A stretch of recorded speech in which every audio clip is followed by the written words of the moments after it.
History That Doesn't Suck is a bi-weekly podcast delivering a legit, seriously researched, hard-hitting survey of American history through entertaining stories. If you'd like to support HTDS or enjoy some perks, like ad-free early episodes for $2 a month, please consider giving at patreon.com/History That Doesn't Suck. To keep up with HTDS news, check us out on Facebook, Twitter, or Instagram.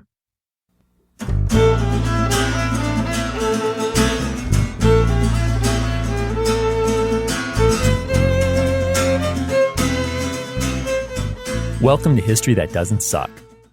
I'm your professor, Greg Jackson, and I'd like to tell you a story. It's Sunday morning, July 13th, 1862. Some of the most influential Americans alive are riding together in the presidential carriage. Secretary of State William Henry Seward, who's accompanied by his daughter-in-law, Anna Seward, the heavily bearded Secretary of the Navy, Gideon Welles, and of course, the bearded, gangly rail splitter, President Abraham Lincoln. And I assume a somber mood hangs over them. They're en route to the funeral for Edwin Stanton's infant son, Jamie, at the same cemetery where the remains of 11-year-old Willie Lincoln await transportation back to Illinois. Yeah, talk about a time to mourn. But the needs of a nation in the midst of a civil war never sleep. So as the horses clop along, pulling them down the road, heavy-hearted Lincoln continues to talk business. He shares a truly controversial idea with his companions. He's considering issuing a presidential proclamation that would legally emancipate those enslaved within the Confederacy. The rebels do not cease to persist in their war on the government and the Union, the high-pitched president declares. I have dwelt earnestly on the gravity, importance, and delicacy of the movement.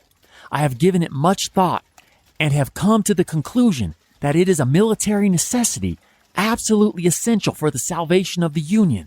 We must free the slaves or be ourselves subdued. His words weigh heavily on the other passengers. Lincoln's abhorred slavery since childhood. They know that. But they also know that the celebrated lawyer and legal scholar that is their president has always understood the federal government to lack the constitutional authority to touch slavery within a state. Lincoln knows the legality, illegality, or regulation of slavery is a state right. So as much as he might loathe and detest its practice, being president doesn't give him the legal standing to touch it within a given U.S. state. But notice Lincoln's words. He described freeing the Confederacy's enslaved as a military necessity. That's because, as Gideon Welles will later put it in his diary, quote, the slaves, if not armed and disciplined, were in the service of those who were, not only as field laborers and producers, but thousands of them were in attendance upon the armies in the field, employed as waiters and teamsters, and fortifications and entrenchments were constructed by them. Close quote. In other words, the Confederate Army is benefiting significantly from slave labor.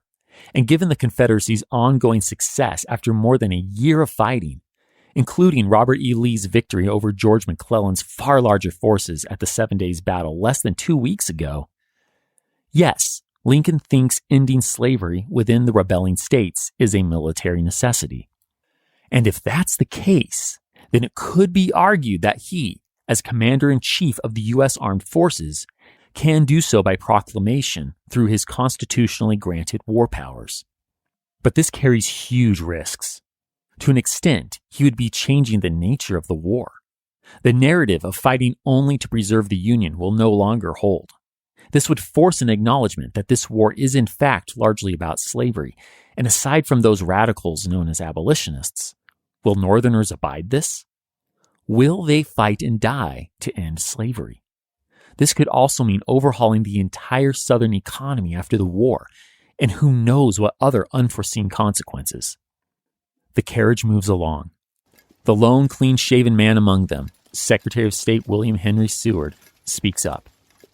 The subject involves consequences so vast and momentous that I should wish to bestow on it mature reflection before giving a decisive answer. But my present opinion inclines to the measure as justifiable, and perhaps expedient and necessary.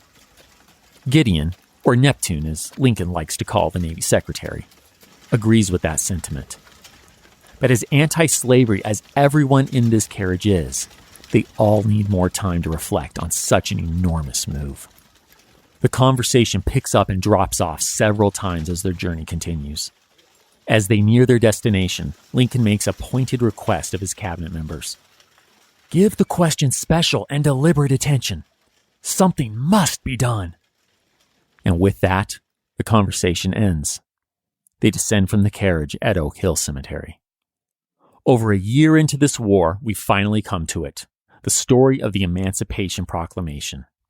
Today we'll see Lincoln, an anti-slavery moderate Republican, move from the position that he lacks the constitutional authority to touch slavery as a president in peacetime, to one who has the authority to terminate the institution in places of rebellion during times of war. That's an important distinction because, as you'll see, the Emancipation Proclamation will only apply to the Confederate States of America. That's also why you'll notice me talk about its impact on Confederate slavery, not American slavery. But I'm getting ahead of myself. First, we need to understand the various views held on slavery in the North, which runs the gamut from abolitionist to pro-slavery. Then we'll see the president try to keep all of these groups happy while saving the Union, only to learn he can't please everyone. Meanwhile, escaping slaves, referred to as contraband, complicate the picture, as does Congress passing legislation that inches the United States toward a more perfect union that one day soon won't include slavery. As all of the forces of self-emancipating slaves, a proactive Congress, and the realities of war combine, Lincoln will issue the Emancipation Proclamation. It's an ambitious day. Let's get going by heading back a year to when Abraham Lincoln first took on the mantle of U.S. president and start his evolution on his constitutional power to, and the expediency of, going on the offensive against Confederate slavery. Rewind. In early 1861, President-elect Abraham Lincoln has no intention of ending slavery. Now, do not misunderstand me. Lincoln is anti-slavery. He was raised knowing slavery is evil. But being anti-slavery and being an abolitionist are not the same in mid-19th century America. We covered this distinction in some of the episodes building up to the Civil War, but it's so crucial it bears repeating. Those who are anti-slavery morally disapprove of it.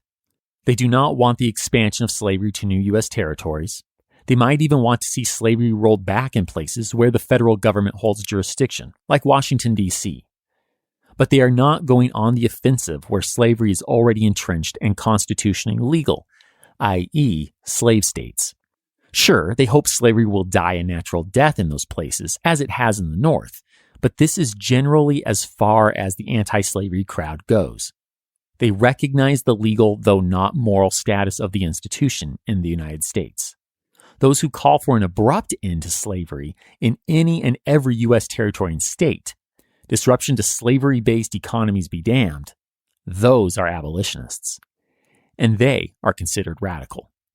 So between these two positions, Lincoln falls into the prior. He's anti-slavery.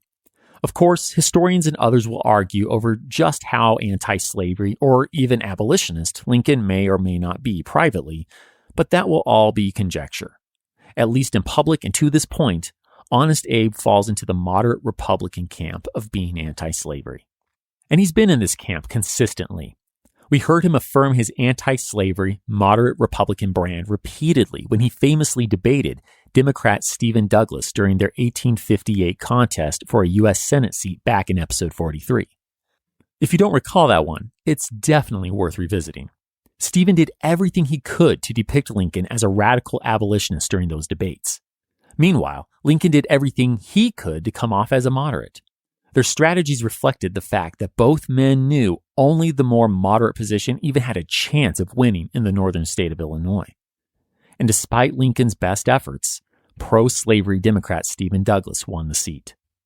And now, in early 1861, newly elected President Abraham Lincoln remains an anti-slavery moderate Republican who's run for and won the election on the basis that he will contain slavery where it is, but not seek to eliminate it.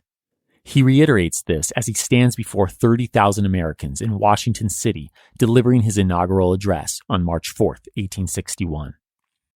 Apprehension seems to exist among the people of the southern states that by ascension of a Republican administration, their property and their peace and personal security are to be endangered.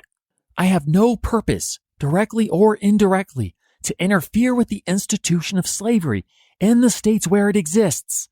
I believe I have no lawful right to do so, and I have no inclination to do so. So there we have it. In Lincoln's own words, he does not believe he has the constitutional authority to touch slavery. Does he really have no inclination to do so? Hard to say. What I do know is that the nation is already coming apart at the seams as he speaks. 7 states have seceded and formed the Confederate States of America by this point. Union states on the border are considering where their loyalties lay and whether or not to secede as well. And Lincoln knows any hard talk on his part about slavery could be all it takes to push one or more of these border states into the CSA. Good God. Talk about a rough first day as president. Oh, and it's only a month later, on April 12th and 13th, 1861, that the first shots of the Civil War are fired at Fort Sumter. Make that a first rough month. Even if he does have the inclination to meddle with slavery, he's savvy enough of a politician not to say so. The political climate only gets worse from here. Lincoln's stuck with a coalition of odd bedfellows to fight the Confederacy. It includes abolitionists who say Confederates forfeited their constitutional protection of slavery when they seceded, moderate Republicans like Lincoln, and Union-loyal border states and Democrats, both of which consider abolitionist propositions contrary to the constitutionally protected rights of states and slave owners. Talk about a wide range of perspectives. For instance, the self-emancipated former slave and general champion of human rights, Frederick Douglass, perfectly expresses the abolitionist perspective with his May 1861 newspaper article, How to End the War. It boldly opens, quote, "To our mind, there is but one easy, short, and effectual way to suppress and put down the desolating war which the slaveholders and their rebel minions are now waging against the American government and its loyal citizens. Fire must be met with water, darkness with light, and the war for the destruction of liberty must be met with war for the destruction of slavery. The simple way, then, to put an end to the savage and desolating war now waged by the slaveholders is to strike down slavery itself, the primal cause of that war." Close quote. But what does the rising military star, soon-to-be commanding general of the United States Army and registered Democrat, George Little Mac McClellan, think? Let me quote him too. "When the day of adjustment comes, I will, if successful, throw my sword into the scale to force an improvement in the condition of those poor blacks. I will never be an abolitionist, but I do think that some of the rights of humanity ought to be secured to the Negroes. There should be no power to separate families, and the right of marriage ought to be secured to them. I will not fight for the abolitionists." Close quote. Meanwhile, most Northerners are more in the middle. They want to preserve the Union, but otherwise, they just don't care if slavery does or doesn't continue. As one New York soldier put it, and heads up, this one is not comfortable to the 21st century ear. Quote, "We must first conquer, and then it's time enough to talk about the damned Close quote. And yes, this is a very mainstream view in the North of 1861. So from their mouths to your ears, you can hear that Northerners only agree on the need to save the Union. They're all over the map in regards to slavery, with the abolitionist crowd still being considered radical. No wonder the Illinois rail splitter doesn't want to touch the issue. But he can't avoid it for long. As the fight rages in the Confederacy's lower Mississippi Valley and Atlantic coast, some enslaved Americans settle the question by emancipating themselves. They flee to Union camps, hoping for protection and liberty. It's a real gamble, though. Will they meet kind or cruel Union soldiers? Most, like the crass New Yorker I just quoted, simply don't care. Clearly, a policy on what to do with escaped slaves in Union camps needs to be sorted out. This starts with General Benjamin Butler. Do you remember Ben from episode 50's coverage of the Battle of New Orleans? Yeah, same guy. In May 1861, 3 slaves flee their master, a Confederate colonel at Fort Monroe, Virginia, and make their way to Ben's Union Army camp. They receive protection, but the next day, their master arrives under a white flag. He cites the 1850 fugitive slave law and asks Ben to return his quote-unquote property. Well, the portly, balding New Englander has no interest in sending these enslaved Americans back, so they can be forced to build fortifications for the CSA, so he makes a different legal argument. He tells the colonel that his property, these 3 American men, are now quote-unquote contraband of war. Nice, Ben. Look, if we're reducing human beings to property, surely then they can be seized by the Union Army just like any other property, right? Ben's response soon catches on. But if this works well with escaped slaves fleeing to Union camps, other well-meaning Union officers, like the old Western explorer we met back in the Mexican-American War, John C. the Pathfinder Fremont, make a real mess of things trying to emancipate slaves through martial law. After learning the hard way that his good looks can't win battles. Hey, he might be getting older, but as with Sean Connery, when you've got it, you've got it. John, now a Union general, declares martial law in Missouri on August 30th, 1861. Under this not run by President Lincoln proclamation, the Pathfinder says all the slaves of anyone who supports the CSA in any way, shape, or form are now free.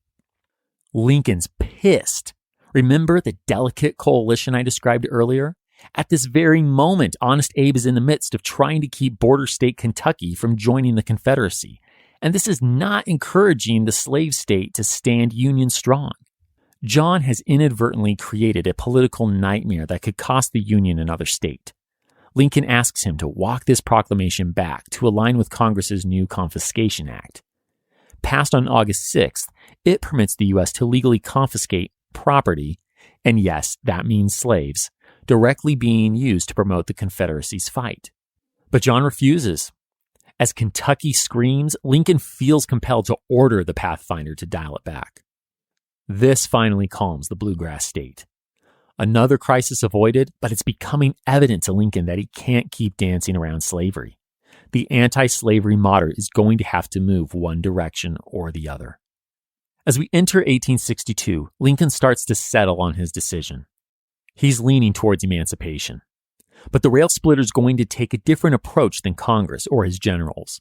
Acutely aware of his constitutional limits, Lincoln tries to make a deal with the border states. Yes, he wants them to emancipate their slaves. Sure, they are loyal to the Union, but does that loyalty make them anti-slavery? Lincoln's about to find out. In February, the president comes up with a plan for gradual, compensated emancipation in the 4 border states still loyal to the Union: Delaware, Maryland, Kentucky, and Missouri.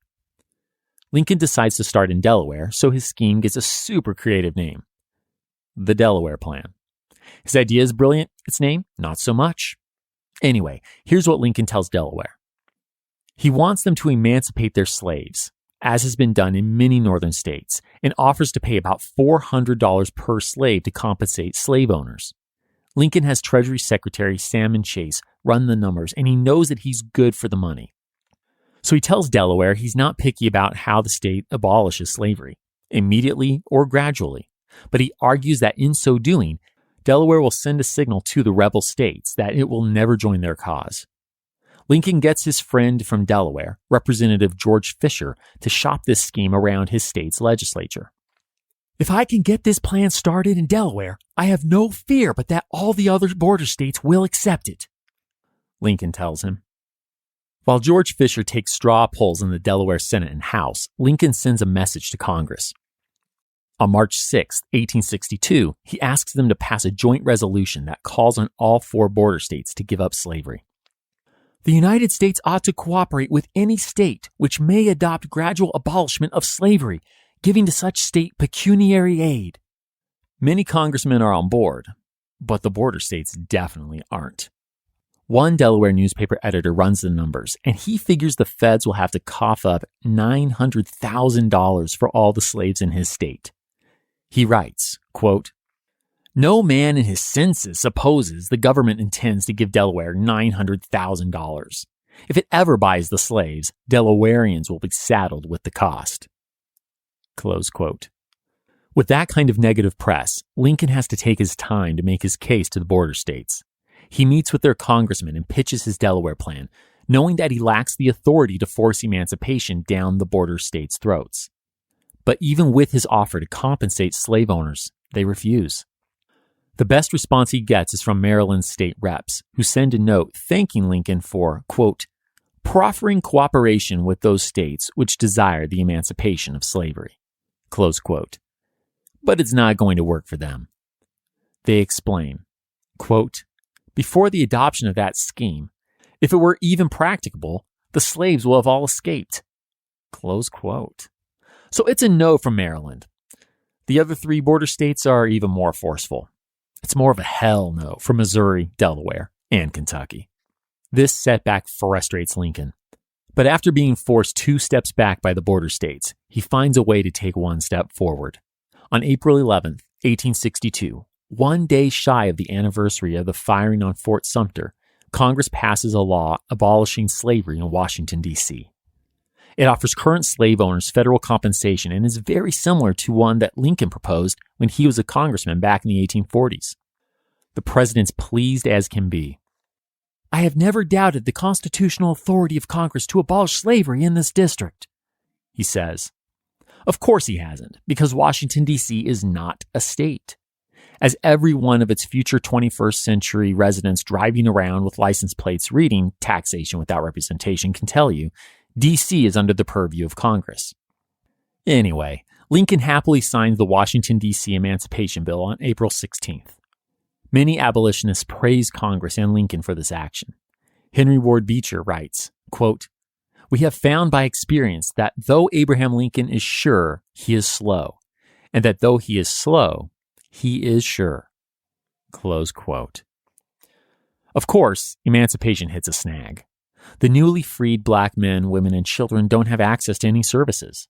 They can't vote, use the courts, go to school, or even ride the city's new streetcars. In this political and social no man's land, sick, orphaned, and elderly former slaves flock to D.C.'s already strained poorhouses. This won't work. The D.C. Emancipation Bill may point the country in the right direction, but it also shines a light on the struggles that freed slaves face in a racist and prejudiced society. Within a few months, well-meaning government officials and private citizens set up several freedmen villages to provide housing, schools, and vocational training for former slaves trying to make a new life. One of these villages is on the confiscated Arlington estate that is the former home of none other than Confederate General Robert E. Lee. The irony of a camp to aid free blacks sitting on the Confederates' highest-ranking general's confiscated lands is not lost on many Americans. One D.C. newspaper cheers this newfound purpose for Bobby Lee's land. Quote, a happy thought has occurred to the Secretary of War, which it gives us pleasure to record. He ordered Colonel Greene to organize the Freedmen's Village upon the Arlington estate. Close quote. While compensated emancipation in Washington, D.C. gets off the ground, Lincoln continues to consider how he can end slavery in the whole country. So he doesn't appreciate it when yet another general tries to get out ahead of him. Major General David Hunter commands federal forces in the Southern District, which includes South Carolina, Georgia, and Florida. On May 9, 1862, Dave declares martial law in his district. Now, I can't confirm this, but he might be doing it just to keep people from making fun of his weird Dumb and Dumber bowl cut meets comb-over hairstyle and handlebar mustache so long and stringy, you know it's dripping when he eats soup. At any rate, no matter his reasons, Dave's well within his authority as a general to declare martial law. But the general goes another step. He declares all slaves in his district free because slavery is incompatible with the free country. Sounds great, right? Dave has abolished slavery in 3 states in one fell swoop. So why isn't Lincoln celebrating? Well, like John Fremont before, Dave's way outside of his authority here. He didn't get approval from his CO or the War Department or the president to free any slaves. And Lincoln may not have much soldiering experience apart from seeing no action in the Black Hawk War, but he knows what a chain of command is. The commander-in-chief has to rescind the order just to keep Dave from assuming powers he shouldn't. But Lincoln has another reason to rein in Dave's emancipation attempt. the president wants to find a legal, non-military way to end slavery. He's hoping to prevent the courts from overturning any slave-freeing actions. If you remember the Dred Scott v. Sanford case from episode 41, you know that Lincoln is justified in worrying that courts will protect slavery. So the president's pretty sure that stringy mustachio Dave's attempt to free slaves won't stand the test of time. On May 19th, Lincoln revokes the military emancipation order and tells Dave to get back in line. Abolitionist Senator Charles Sumner is not happy about Lincoln's move. The Massachusetts man tells a friend, "I deplore what he has done." Other congressmen voice their concerns more publicly. Pennsylvania Representative Thaddeus Stevens gives a speech in the House saying Lincoln's administration should, quote, "follow out the policy which has been inaugurated by that gallant, sagacious soldier, Hunter, who now commands our army in South Carolina." Close quote. Radical Republican Thaddeus Stevens wants action. He and many other congressmen are tired of waiting on the cautious president. Thaddeus is ready to free the slaves whether or not the border states, moderate Republicans, and Democrats agree. On July 2nd, the dark-haired Pennsylvanian locks his deep-set eyes on his fellow congressman and declares, "I have protested against the present policy, not only to the people, but to the face of the president and his cabinet, and on the floor of Congress." To prove how serious they are about action, Congress passes 2 bills. On June 19th, they put an end to slavery in all current and future U.S. territories. Through this act, Congress thumbs its nose at the Dred Scott decision and kills the idea of popular sovereignty, that is, that territorial residents can decide on slavery for themselves, once and for all. A month later, they pass their second Confiscation Act. The July 17, 1862 Act gives more teeth to last year's bill. It allows soldiers to seize the property of, quote, "any person within any state or territory of the United States being engaged in armed rebellion against the government of the United States or aiding or abetting such rebellion." Close quote. So if you support the rebellion in any way, Union troops can seize your property. The bill also gets rid of the ambiguous status of runaway slaves who make it to Union lines, freeing them and clarifying that they will, quote, "not again be held as slaves." Close quote. Senator Charles Sumner approves of the stronger Confiscation Act. After all, he recently spent months recovering from being caned for making some anti-slavery and insulting remarks.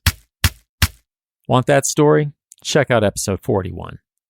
Anyway, now that he's back on his feet, Charles refuses to sit around the Senate chamber twiddling his thumbs.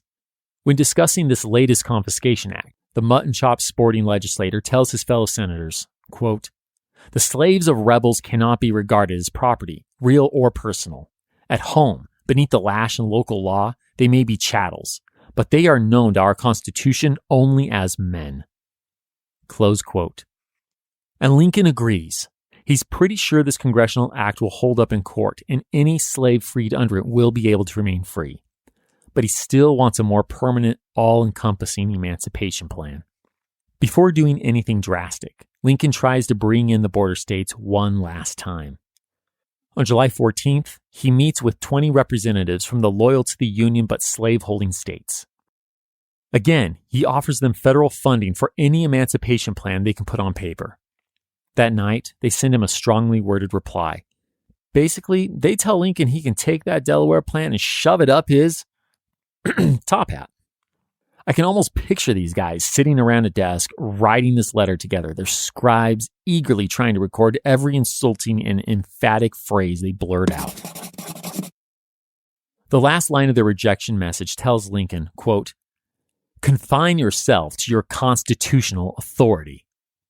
Close quote. To put that in 21st century parlance, hashtag stay in your lane. Damn, all right. Message received. There's another group trying to get in Lincoln's way too. The Peace Democrats. Under the weight of this brutal war, a fissure has appeared in the Democratic Party. In brief, we've got 2 camps. The first camp is the War Democrats. These are people like General George McClellan who believe war is necessary to restore the Union. But they still don't want emancipation. The second camp calls themselves Peace Democrats. These anti-war and anti-emancipation politicians have had enough of this bloody, devastating conflict. They want to negotiate a peace deal with the Confederacy. Yesterday. Republicans see this pipe dream as little more than treason. They call the Peace Democrats copperheads, since they must be snakes in the grass, hoping for the Union's demise. Despite their disagreements, the Peace and War Democrats hold together on one issue: emancipation. They vote as a bloc against any emancipation measure, including both confiscation acts and Washington, D.C. compensated emancipation. But by the summer of 1862, Lincoln is done trying to keep either camp of the Democratic Party happy. Between their responses to compensated emancipation plans and freeing runaway slaves, it's clear to him that he will never make them happy as this war progresses. So Lincoln decides to move forward with emancipation where he constitutionally can via wartime powers, meaning within the rebellious states, aka the Confederacy. He's got enough political allies and a little military backing to make this happen. Several generals, not just the ones trying to free slaves themselves, are on board with Confederate emancipation. This means moving from a gentleman's war that will restore the Union to total war. I referenced this idea back at Shiloh in episode 48, but let me refresh your memory. In short, total war means destroying not just armies, but lands and even social structures to end the war and make way for a new Union. A Union without slavery. General Ulysses S. Grant is ready. Ulysses is currently stationed in northern Mississippi and orders his men to comply with recent confiscation acts. They give clothes, food, tobacco, and employment to any runaway slave that shows up in their camp. But the soldiers do not actively entice slaves to run away. In adhering to the law, Ulysses makes himself invaluable to Lincoln. He follows orders without complaint, unlike George McClellan, but doesn't put the cart before the horse, unlike Dave Hunter or John C. Fremont. Ulysses feels for the frightened, self-emancipated former slaves in his camps. He writes to his sister Mary, "I don't know what is to become of these poor people in the end." But Lincoln has a plan. He's ready to move beyond limited confiscation acts and gradual compensated emancipation in the border states. As you heard in this episode's opening, Lincoln tells a few trusted friends about his proposal for Confederate emancipation on a military necessity basis while traveling in a carriage to the Stanton child's funeral on July 13th. But he doesn't keep his plan to himself for long. Only a week later, on July 20th, Lincoln's secretary John Hay writes, quote, "The president himself has been the bulwark of the institution he abhors for a year, but he will not conserve slavery much longer. When next he speaks in relation to this defiant and ungrateful villainy, it will be with no uncertain sound." Close quote. John Hay's prophecy comes true on July 22nd. Lincoln calls in his entire cabinet for a special meeting. He gets it started by announcing, "I understand the differences in the cabinet on the slave question." That said, Lincoln has something to share with them on which he will welcome comments, but he firmly states, "I have resolved to take this step and have not called you together to ask your advice, but to lay the subject matter of a proclamation before you." Lincoln pulls 2 sheets of paper from his coat pocket and puts on his reading glasses. He quietly reads the draft of the Emancipation Proclamation. The cabinet members sit in varying degrees of shock. And who can blame them? Lincoln's proposal, while abiding by established wartime precedent, goes against decades of U.S. case law. He is proposing to emancipate the 3.5 million slaves living in the Confederacy. This is huge. War Secretary Edwin Stanton, or Mars, as President often calls him, and Attorney General Edward Bates love it and want to publish it immediately. Edward Bates has personal reasons to support the proclamation. His 4 sons are fighting on both sides. If this proclamation will end the war and bring his boys home, he is all in. Other cabinet members have some reservations. Navy Secretary Gideon Neptune Wells sees that Lincoln's idea is, quote, "fraught with consequences, immediate and remote, such as human foresight could not penetrate." Close quote. Cabinet members voice their opinions. Some want to try gradual emancipation with colonization. That is, sending newly freed Black Americans elsewhere, somewhere that isn't the United States. Others want to stick with the current confiscation scheme, allowing generals to free slaves and have them join the army. But remember, Lincoln's not asking for advice. His mind is made up. He will issue the proclamation. Honest Abe listens to his advisors, but tells the cabinet that, "I had already fully anticipated your arguments and settled in my own mind." Nonetheless, Secretary of State William Henry Seward brings up a solid point. Henry, yeah, he's a middle name goer, is worried about the timing of the proclamation. "Mr. President, I approve of the proclamation, but I question the expediency of its issue at this juncture. The depression of the public mind, consequent upon our repeated reverses, is so great that I fear it may be viewed as the last measure of an exhausted government, a cry for help, our last shriek on the retreat." Lincoln considers Henry's advice because, yeah, he's right. Confederate General Bobby Lee and his boys have just demolished and embarrassed Union General George Little Mac McClellan's forces in Virginia. Not a good look. So the lanky president decides he'll wait for a Union victory on the battlefield before going public with the proclamation. But the Illinois rail splitter is not one for inaction. While he waits for the Union Army to produce results in battle, the president tries to think of ways to make his Emancipation Proclamation work. Lincoln has a knack for reading public opinion, and he knows that most Americans hold racist, anti-emancipation views. He genuinely believes that the idea of black colonization would make emancipation palatable to many Americans. As he explains, "With public sentiment, nothing can fail. Without it, nothing will succeed." With that in mind, Lincoln does something unprecedented. On August 14th, the president invites a group of freed slaves and black leaders to the White House. He tells them slavery is the greatest wrong inflicted on any people. He goes on to explain that he wants to end slavery, but he can't end racism. "There is an unwillingness on the part of our people, harsh as it may be, for you free colored people to remain among us. I do not mean to discuss this, but to propose it as fact with which we have to deal." Uncomfortable as it is to our 21st century ears, Lincoln thinks that black Americans will be better off emigrating en masse to another country.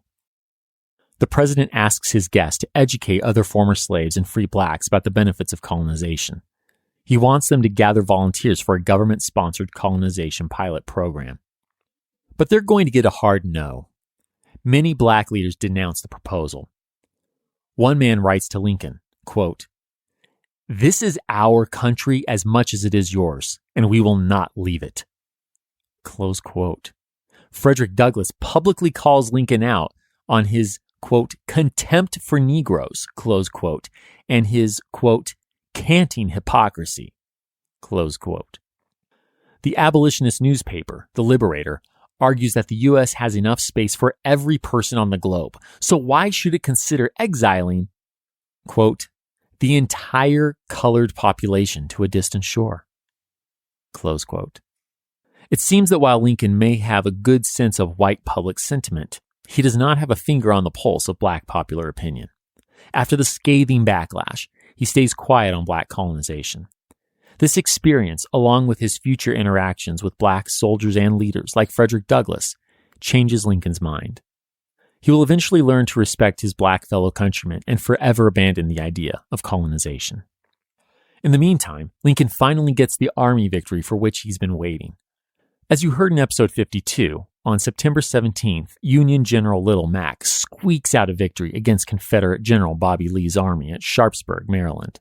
But this tepid Union win on the banks of Antietam Creek is enough for Lincoln. Now his proclamation won't look like a desperate Hail Mary play, or as William Henry Seward said, a last shriek on the retreat.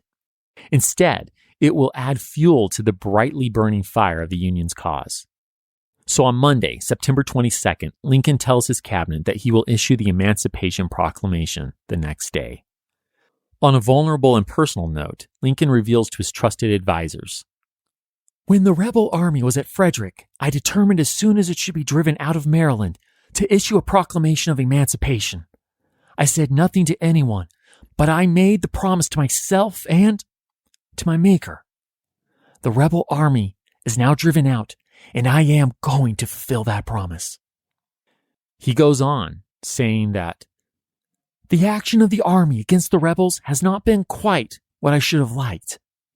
But Lincoln can't be sure when another success will come his way, so he seizes this moment. The proclamation, written in dry legalese instead of Lincoln's customary elegant prose, is published on September 23, 1862, and will go into effect on January 1st, 1863. It reads in part, "Now, therefore I, Abraham Lincoln, President of the United States, by virtue of the power in me vested as Commander-in-Chief of the Army and Navy of the United States in time of actual armed rebellion against the authority and government of the United States, and as a fit and necessary war measure for suppressing said rebellion, I do order and declare that all persons held as slaves within said designated states are and henceforward shall be free. That on the first day of January, in the year of our Lord 1863, all persons held as slaves within any state, the people whereof shall then be in rebellion against the United States, shall be then, thenceforward, and forever free." Crowds of cheering people show up at the White House that afternoon to applaud their president.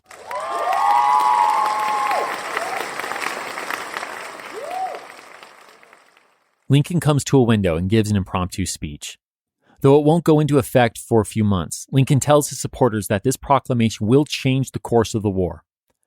"I can only trust in God. I have made no mistake." He then acknowledges that there are still thousands of men fighting and dying on the battlefield to preserve the Union and bring freedom to every American. "They are endeavoring to purchase with their blood and their lives the future happiness and prosperity of this country. Let us never forget them." And with that, Lincoln goes back inside as the crowd dissipates. So now that the Emancipation Proclamation has happened, it begs a few questions. What impact does it actually have on the war? Further, what do people think of it, and who deserves credit for it? Let's break all of this down. The Emancipation Proclamation will go into effect on January 1st, 1863. Lincoln is trying to lure the Confederate states back into the Union so they can hopefully adopt some gradual emancipation scheme instead. But if they won't go along with that, this proclamation will free slaves in states currently rebelling against the United States. It will not free the nearly 500,000 slaves in the Union's border states, nor will it free slaves in the Confederacy within areas under the Union Army's control, like New Orleans. See, Lincoln still lacks constitutional authority to free slaves in states or areas loyal to the Constitution. So his constitutional war powers only allow him to free those slaves that the Confederacy is actively using to support its rebellion against the U.S. federal government. So what do people think of Lincoln's move? Let's start with Confederate leaders. As you can probably guess, they are less than jazzed about this proclamation. In a speech to his Congress, Louisiana Senator Thomas J. Semmes asserts that, quote, "The proclamation of Abraham Lincoln is leveled against the citizens of the Confederate States, and as such is a gross violation of the usage of civilized warfare, an outrage on their rights of private property, and an invitation to an atrocious servile war." Close quote. Damn, son. Don't hold back now. Confederate President Jefferson Davis picks up where Thomas Semmes leaves off. He argues that the Republican Party and Lincoln always meant to abolish slavery, and this proves it. Though Lincoln promised to leave slavery alone in his inaugural address, Jeff asserts that this proclamation shows Lincoln was lying. "In its political aspect, this measure possesses great signification. It affords to our people the complete and crowning proof of the true nature and the designs of the party which elevated to power the present occupant of the presidential chair at Washington, and which sought to conceal its purposes by every variety of artful grace and by the perfidious use of the most solemn and repeated pledges on every practicable occasion." In short, Jeff's not having any of this. The reaction to the proclamation from Great Britain's leaders isn't much better. On October 8th, British Prime Minister Lord Palmerston calls the proclamation, quote, "a singular manifesto that could scarcely be treated seriously. How utterly powerless and contemptible a government must have become which could sanction with its approval such trash." Close quote. Ouch. Coming from the respected leader of Great Britain, that's got to hurt. Of course, Lord Palmerston has a point. Lincoln hasn't actually freed any slaves yet, seeing as the Confederacy isn't going to free all of their slaves just because Lincoln says so. Now, Lincoln doesn't have to read international newspapers to have his proclamation lambasted. Plenty of Northerners, especially Democrats, think he's way out of line. The New York Express predicts, quote, "The president is, in the utterance of this proclamation, doing his best to divide northern states and to split them up into parties, as well as prolonging the war indefinitely." Close quote. The Democrat-leaning Boston Courier claims that Lincoln is making a thinly veiled attempt to keep radical Republicans happy, and it will, quote, "have no more effect upon the slaves in the southern states than if Mr. Lincoln should order the north wind to blow continuously over the southern fields in order to produce a change in the atmosphere." Close quote. But most Northerners are now catching Lincoln's vision. They praise him to the skies for making another great step toward abolishing slavery in the United States forever. The New York Independent writes, quote, "The proclamation is the drawing of a sword that can never be sheathed again." Close quote. And another Republican paper agrees. The editor of the Hartford Courant exclaims, quote, "We rejoice most heartily that the axe is laid to the root of the tree. The proclamation meets our views both in what it does and in what it omits to do. Its limitations show that President Lincoln means to preserve good faith toward the loyal border slave states." Close quote. And they're right. In not freeing slaves in border states, Lincoln continues to operate within the limits of the currently slavery-supporting Constitution of the United States. What do the abolitionists think of that? For the most part, they are thrilled to see a light at the end of the slavery tunnel. Senator Charles Sumner tells a friend that making emancipation a war aim will strengthen Northern resolve. He says, quote, "From this time forward, our whole policy will be more vigorous." Close quote. Thaddeus Stevens is a little less enthusiastic. He gives a speech declaring, quote, "The Proclamation of Freedom, as it is charitably called, although indicative of a sound heart, does not reach the evil. It exempts from its operations every place where it could be enforced. What will the slaves of unconquered places think when they see those in the territory occupied by our troops held in bondage?" Close quote. That's a good point, Thaddeus. But Frederick Douglass has a great response to your question. Frederick writes in his monthly newsletter, quote, "The proclamation of President Lincoln is the first chapter of a new history. The object of the government is no longer to preserve, but to destroy slavery, no longer to recapture fugitive slaves, but to set them at liberty, no longer to prevent slaves from rising against their cruel masters, but to see that nothing is done for such prevention." Close quote. Frederick sees what Lincoln sees. He has a vision that goes beyond Thaddeus's limited viewpoint. The Emancipation Proclamation will free forever any slave that the Union Army can reach. The federal government has opened a new chapter and is on the path to abolishing slavery forever. So who deserves credit for this change, of course? I mean, generals like Benjamin Butler are definitely doing their part.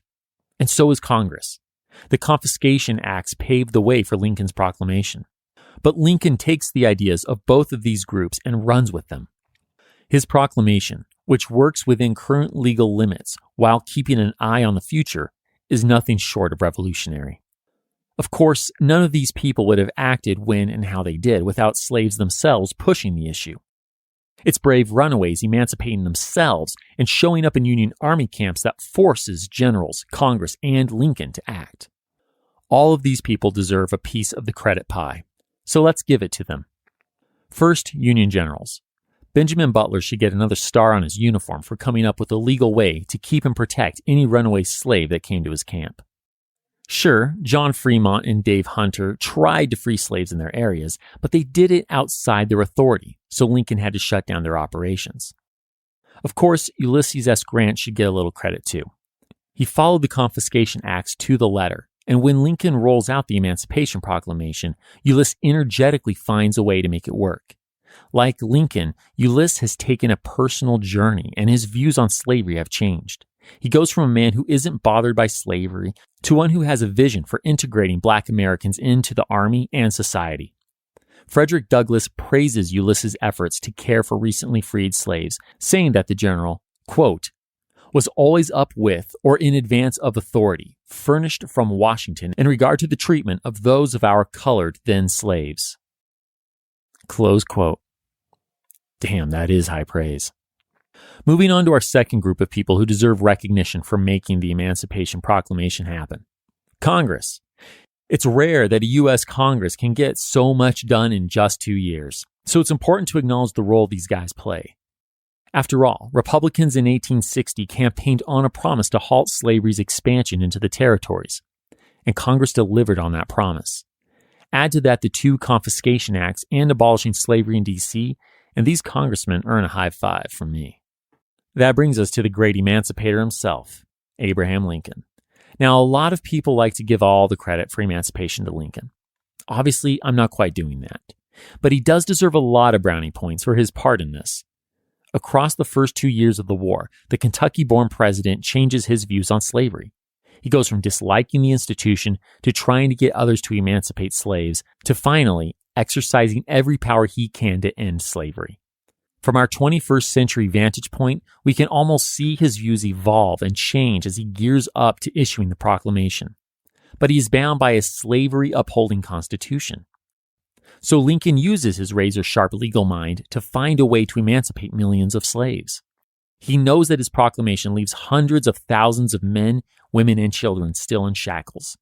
Nonetheless, through his proclamation, Lincoln yokes ending slavery to the war aim of restoring the Union. His words and ideas set the nation on a new path that ensure the U.S. can never go back to status quo antebellum. It will take a couple more years to end slavery in the entire country, but Lincoln takes a great leap down that path.